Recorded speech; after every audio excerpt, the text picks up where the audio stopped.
जय हिंद दोस्तों।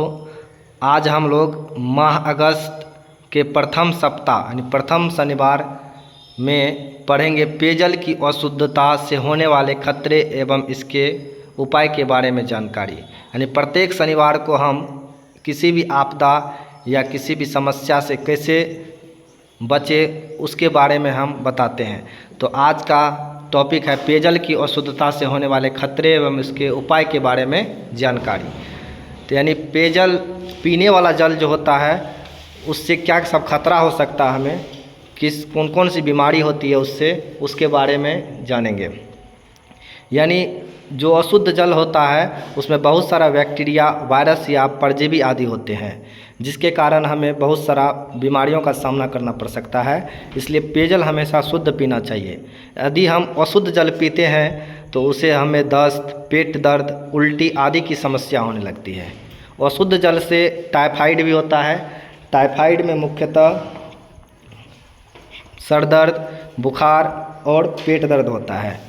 यानी टाइफाइड एक बीमारी है जो दूषित जल या दूषित भोजन के खाने से होता है, और इसके अंतर्गत जो होता है इसमें बुखार, पेट दर्द और सिर दर्द की समस्या बनी रहती है। उसके बाद अगला आता है दूषित जल से हैजा, पेचिस, हेपेटाइटिस ए, ई जैसे गंभीर रोग फैलते हैं। यानी दूषित जल या भोजन के कारण हैजा होता है। जो हैजा जो होता है इसके कारण यह होता है वेब्रियो कोलेरी बैक्टीरिया के कारण, यानी जीवाणु के कारण होता है, जिससे हैजा में जो होता है दस्त होता है और शरीर में निर्जलीकरण हो जाता है, यानी जल की कमी हो जाता है। उसके बाद आता है पेचिस।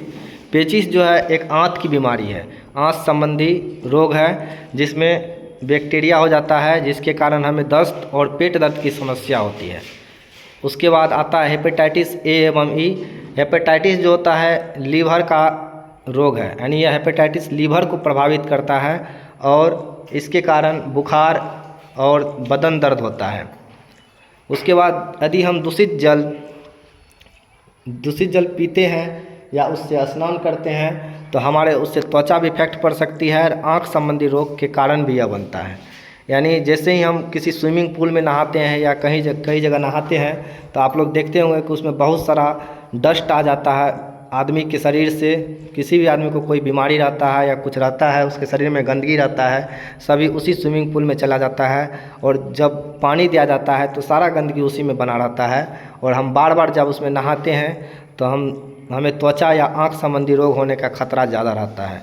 इसलिए हमेशा साफ़ एवं स्वच्छ पानी से स्नान करना चाहिए एवं स्वच्छ पानी को पीना चाहिए।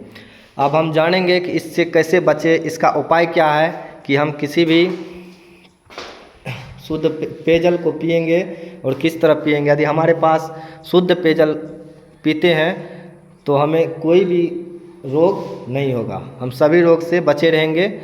यदि आपके पास शुद्ध जल नहीं है, यदि आप उसे फ़िल्टर करने में समर्थ नहीं है, तो पानी को उबालकर और उसे फिर ठंडा करके पीना है।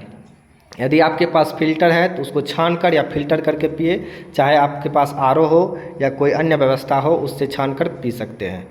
पानी को हमेशा सुरक्षित स्रोत से लें, यानी पानी का स्रोत जो होता है उसे हमेशा एक ऐसे स्रोत से लेना चाहिए जो हमें अच्छा पानी प्रदान करे।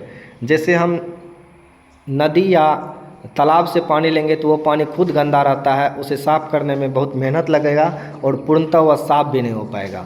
इसलिए यदि हम ऐसा स्रोत से पानी लेंगे जो थोड़ा स्वच्छ रहे और उसमें कीटाणु की मात्रा बहुत कम हो, जिसको हम साफ़ कर सकते हैं।